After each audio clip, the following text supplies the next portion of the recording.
Salut, Salut, aujourd'hui on te retrouve pour parler de ton sujet de mémoire. Est-ce que tu pourrais te présenter? je suis Sophie Arsac et je suis étudiante en deuxième année de master en histoire de l'art moderne. Et tu travailles sur quoi? Alors je travaille depuis 2 ans sur l'allégorie de l'abondance et ses représentations dans la sculpture au grand siècle. Et qu'est-ce qu'une allégorie au juste? C'est une façon de représenter une idée à la fois complexe et abstraite au travers de représentations humaines mais aussi animales. Alors tu as traité plus spécifiquement de l'abondance comme allégorie. Est-ce que tu pourrais nous dire ce que signifie l'abondance? La définition de l'abondance change très peu entre le XVIIe siècle et celle qui est donnée aujourd'hui, puisqu'en fait il s'agit de définir l'abondance d'un point de vue quantitatif et qualitatif. Il s'agit en effet d'une quantité importante de biens naturels, et par biens naturels on entend des biens nourriciers comme des fruits ou encore des fleurs. Et par rapport à la définition donnée aujourd'hui, on rajoute peut-être la notion de biens matériels qui n'existait pas au contraire au grand siècle. D'accord. Et justement en parlant de XVIIe siècle, tu as évoqué le grand siècle. Est-ce que tu pourrais nous le définir? Le grand siècle, sur un plan strict, ça désigne en France le règne personnel de Louis XIV. Il s'étend de 1661 à 1715, année où il meurt à Versailles. Et sur quoi portaient tes recherches? Quelle est la problématique que tu as choisie? Pendant ces 2 ans, j'avais en fait envie de montrer comment les représentations de l'abondance dans la sculpture étaient en mesure d'offrir des clés de lecture et de compréhension de l'histoire du règne de Louis XIV, à la fois histoire politique, économique ou encore sociale par exemple. Justement en parlant du lien entre l'allégorie de l'abondance, ses représentations et la figure du roi, est-ce que tu pourrais nous expliquer un petit peu le sens de ce lien? En étudiant les œuvres de mon corpus, qu'elles soient présentes tant dans le domaine royal que dans l'espace public, j'ai constaté un fait qui était intéressant. C'était la relation étroite qui existait entre les arts et ici donc l'allégorie de l'abondance et la politique, puisqu'en fait sous le règne de Louis XIV, la couronne ambitionnait d'instrumentaliser, donc de politiser les œuvres d'art, ici l'allégorie de l'abondance, à des fins de propagande monarchique. Et pourquoi cette propagande monarchique? Dans quel but? Eh bien, propagande monarchique dans le but tout simplement de rendre hommage et de glorifier le roi Soleil, père du peuple et roi nourricier qui ramène l'abondance dans le royaume de France. D'ailleurs, j'ai une anecdote qui est assez intéressante pour illustrer justement la propagande monarchique et l'idée de montrer au peuple que c'est Louis XIV qui nourrit ses sujets. Je pense notamment à l'allégorie du Rhône et de la Saône, sculptée par les frères Coustou, Guillaume et Nicolas, qui siégeaient et qui siègent d'ailleurs toujours à Lyon. Et en fait, ces 2 œuvres sont inscrites dans une composition pyramidale avec au sommet la figure de Louis XIV représentée en empereur romain sur son destrier et évidemment les figures allégoriques qui l'accompagnent et qui sont en fait en contrebas de la figure équestre, justement pour être à hauteur d'yeux des Français, puisque le but était de rappeler à ces Français qui marchaient dans la ville que vraiment l'abondance était encore une fois de plus permise par ce bienfaiteur de roi. D'accord, alors maintenant on va peut-être s'intéresser un petit peu plus à la représentation de l'abondance dans les arts. Est-ce que tu pourrais nous donner les caractéristiques principales? Donc traditionnellement, l'allégorie de l'abondance est représentée sous les traits d'une belle et jeune femme couronnée d'une guirlande de fleurs, étant donné que ce sont des fleurs que naissent les fruits. Elle tient dans ses bras, en premier, je pense évidemment à la corne d'abondance, qui est son objet principal. La corne d'abondance est une corne de chèvre qui regorge de fruits et de fleurs et qui a la capacité de se régénérer en permanence. Et dans l'autre main, la main gauche, elle porte des épis de céréales et on nous raconte que la quantité de ces épis est telle que les épis tombent sur le sol.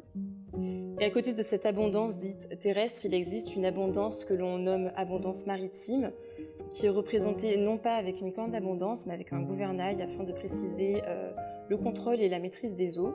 Néanmoins, le sens est quand même similaire à l'abondance fournie par les sols terrestres, étant donné que le but est de montrer la richesse, la profusion des denrées nourricières qui sont justement apportées par ces eaux.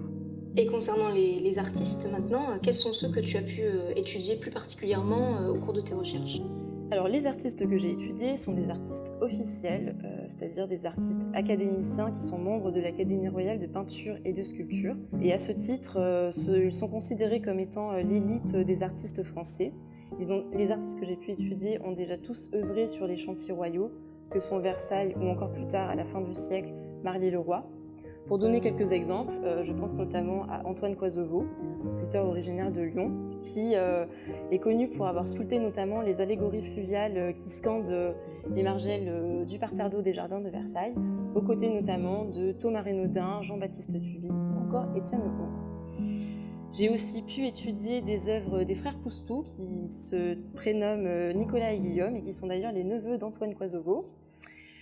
Et cette année, dernièrement, je me suis beaucoup penchée sur le sculpteur, peintre et architecte Pierre Puget, qui est originaire de Marseille et qui a beaucoup œuvré entre la France et l'Italie.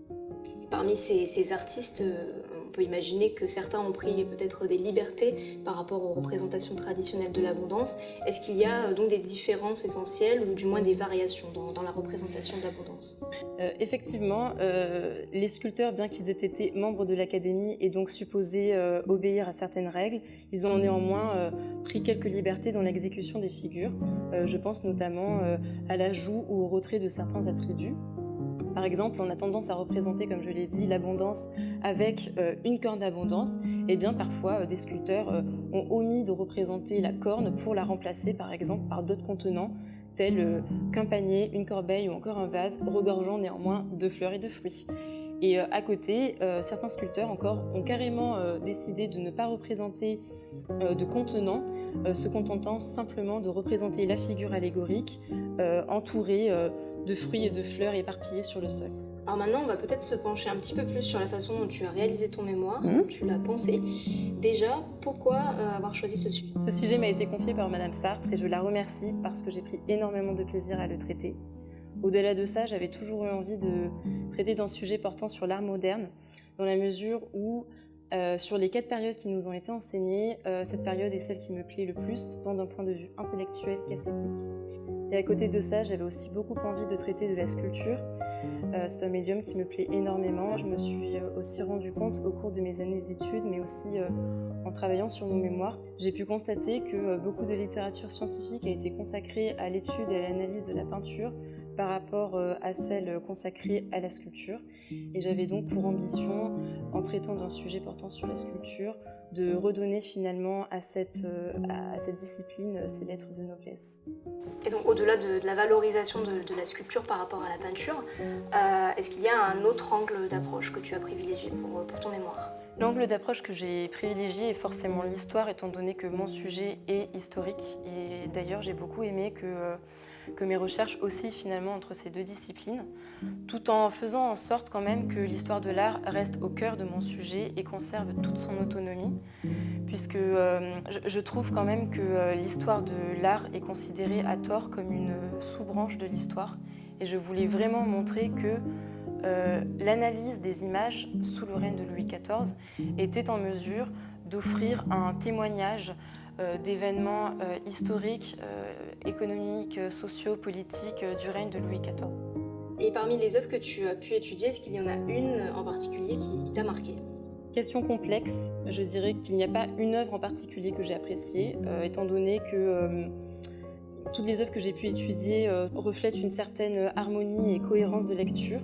Néanmoins, j'ai quand même préféré la statuaire par rapport au relief que j'ai pu étudier, essentiellement, je dirais, pour des raisons stylistiques. Mais ce que j'ai vraiment apprécié en fait dans les œuvres que j'ai eu la chance d'étudier, c'était la diversité des lieux qui prenaient en charge les représentations de l'abondance.